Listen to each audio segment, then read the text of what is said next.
ঠাম্মির জন্মদিনের আনন্দের মধ্যেই কি এবার রায়চৌধুরী বাড়িতে ফিরে আসতে চলেছে এমন একজন যাকে সবাই এতদিন মৃত বলেই জানত। যে মাকে হারিয়ে ছুটি এতদিন নিজের জীবন কাটিয়ে এসেছে, সেই মাকেই কি ছুটি নিজের অজান্তে নিজের হাতে আবার বাড়ির দরজায় পৌঁছে দেবে?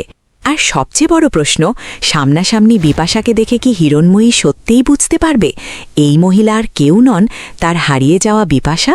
প্রতীক্ষা সিরিয়ালের আগামী পর্বে এমনই এক আবেগঘন এবং চমকে দেওয়া ঘটনা সামনে আসতে চলেছে, যা রায়চৌধুরী পরিবারের সমস্ত হিসাব নিকাশ এক মুহূর্তে বদলে দিতে পারে। তাই শেষ পর্যন্ত সঙ্গে থাকুন, কারণ গল্পের সবচেয়ে বড় চমকটি লুকিয়ে রয়েছে একেবারে শেষ মুহূর্তে। পর্বের শুরুতেই দেখা যায় রায়চৌধুরী বাড়িতে ঠাম্মির জন্মদিন উপলক্ষে শুরু হয়ে গেছে নানা আয়োজন। তবে ঠাম্মির জন্মদিন মানেই শুধু বাড়ির লোকজনকে নিয়ে আনন্দ করা নয়, প্রতি বছরই এই বিশেষ দিনে ঠাম্মি নিজের আনন্দ ভাগ করে নেন গরিব দুঃখী মানুষদের সঙ্গে। তাদের খাওয়ানোর ব্যবস্থা করেন, তাদের মুখে হাসি ফোটানোর চেষ্টা করেন। আর এবারের সেই দায়িত্বটা তিনি তুলে দেন ছুটির হাতে। ঠাম্মি ছুটিকে বলেন গরিব দুঃখী মানুষদের জন্য যেন মন দিয়ে অনেক রকম রান্না করে। ঠাম্মির কথা শুনে ছুটিও ভীষণ খুশি হয়ে যায়, কারণ অন্যের জন্য কিছু করতে পারলে ছুটির মনে যে আলাদা একটা আনন্দ তৈরি হয়।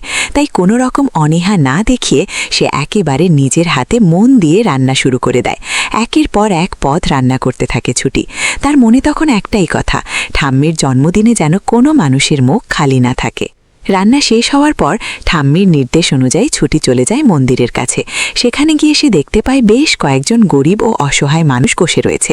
ছুটি তাদের শুধু খাবার দিয়ে চলে যায় না, বরং সবাইকে নিজের সঙ্গে রায়চৌধুরী বাড়িতে নিয়ে আসে। এরপর একে একে সকলকে বসিয়ে খাবার পরিবেশন করতে শুরু করে। ছুটির এই ব্যবহার থেকে বোঝা যায় মানুষের আর্থিক অবস্থা নয়, মানুষ হিসাবে তাদের প্রতি সম্মানটাই তার কাছে সবচেয়ে গুরুত্বপূর্ণ।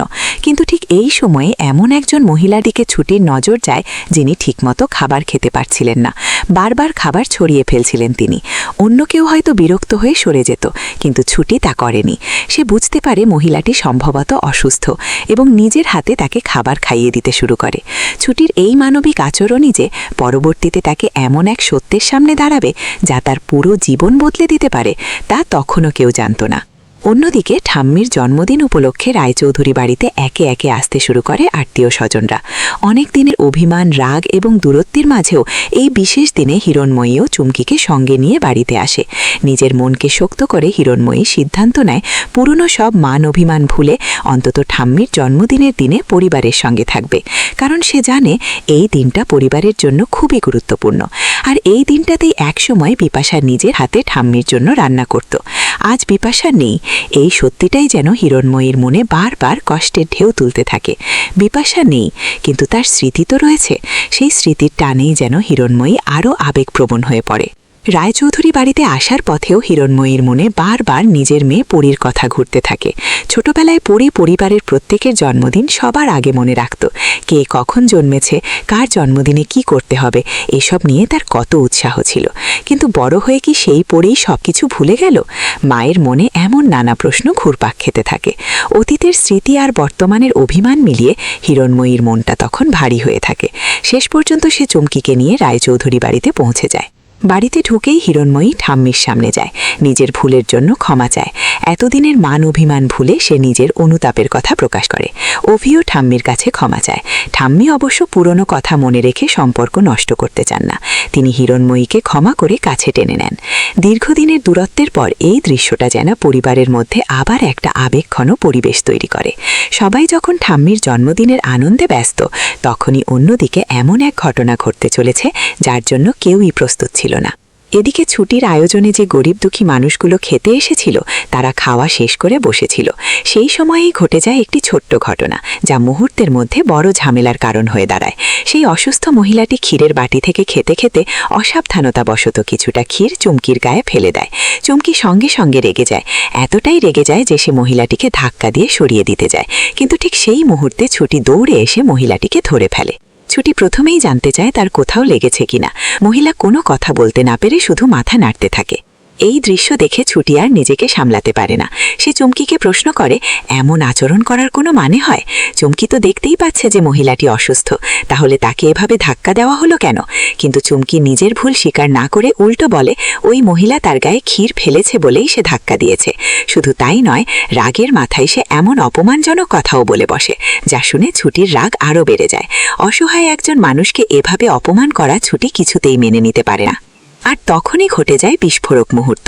ছুটি রাগের মাথায় চুমকির গালে সপাটে একটা চড় মেরে বসে। মুহূর্তের মধ্যে চারপাশের পরিবেশ বদলে যায়। বাড়ির সকলের নজর চলে আসে ছুটি এবং চুমকির দিকে। কে কাকে চড় মারল, কেন মারল, সবাই অবাক হয়ে তাকিয়ে থাকে। হিরণময়ীও ছুটিকে কিছু বলতে এগিয়ে যেতে চায়, কিন্তু ঠিক সেই মুহূর্তেই তার চোখ আটকে যায় ছুটির পাশে দাঁড়িয়ে থাকা সেই অসুস্থ মহিলাটির দিকে। প্রথমে যেন নিজের চোখকেই বিশ্বাস করতে পারে না হিরণময়ী। সে মহিলাটির মুখের দিকে ভালোভাবে তাকায়। যতই তাকায় ততই যেন অতীতের কোনো পরিচিত মুখ তার সামনে স্পষ্ট হয়ে উঠতে থাকে। হিরণময়ীর মুখের অভিব্যক্তি মুহূর্তের মধ্যে বদলে যায়। এতদিনের কষ্ট, হারানোর যন্ত্রণা এবং পুরনো স্মৃতি যেন একসঙ্গে তার মনে ফিরে আসে। সে আর এক মুহূর্ত সেখানে দাঁড়িয়ে থাকতে পারে না, ছুটে যায় সেই মহিলাটির কাছে। তারপর কাপা গলায় হিরণময়ী বলে ওঠে, বিপাশা, বিপাশা, তুমি ঠিক আছো? তুমি বেঁচে আছো বিপাশা? এই কথাটা শুনেই যেন পুরো রায়চৌধুরী বাড়িতে বজ্রপাত নেমে আসে। যাকে সবাই এতদিন মৃত বলে জানত, যাকে হারানোর শোক বয়ে বেড়াচ্ছিল পরিবার, সেই বিপাশাই কি তাহলে এতদিন বেঁচে ছিল? আর সবচেয়ে অবাক করা বিষয় হলো, বিপাশাকে আবার এই বাড়িতে ফিরিয়ে আনলো তার নিজের মেয়ে ছুটি, তাও সম্পূর্ণ নিজের অজান্তে। হিরণময়ী এরপর বিপাশাকে জড়িয়ে ধরে। তার চোখে তখন আনন্দ, বিস্ময়, কান্না সবকিছু একসঙ্গে। কিন্তু প্রশ্ন একটাই, বিপাশা এতদিন কোথায় ছিল? কেন সে পরিবারের কাছ থেকে দূরে ছিল? কেন তার এই অবস্থা হলো? আর সে কি সত্যিই বিপাশা, নাকি এর পেছনে রয়েছে আরও বড় কোনো রহস্য? কারণ শুধু একজনকে দেখে চিনে ফেলা আর সত্যিই সে বিপাশা হওয়া, দুটো কিন্তু এক বিষয় নয়। আগামী পর্বে এই রহস্যই গল্পকে আরও নতুন মোড়ে নিয়ে যেতে পারে। আর যদি সত্যিই এমনটা হয় যে ঠাম্মির জন্মদিনে গরিব দুঃখীদের খাওয়াতে গিয়ে ছুটি নিজের অজান্তেই নিজের মাকে আবার রায়চৌধুরী বাড়িতে ফিরিয়ে নিয়ে আসে, তাহলে এর থেকে আবেগঘন মুহূর্ত আর কি হতে পারে? যে মাকে হারিয়েছে ভেবে ছুটি এতদিন জীবন কাটিয়েছে, সেই মা যদি হঠাৎ তার চোখের সামনে ফিরে আসে, তাহলে ছুটির প্রতিক্রিয়া কি হবে? বিপাশা কি নিজের মেয়েকে চিনতে পারবে? আর রায়চৌধুরী পরিবারের সামনে কি আবার প্রকাশ পাবে এতদিনের সবচেয়ে বড় সত্য? নাকি বিপাশার ফিরে আসার সঙ্গে সঙ্গে আরও বড় কোনো বিপদ অপেক্ষা করছে পরিবারের জন্য?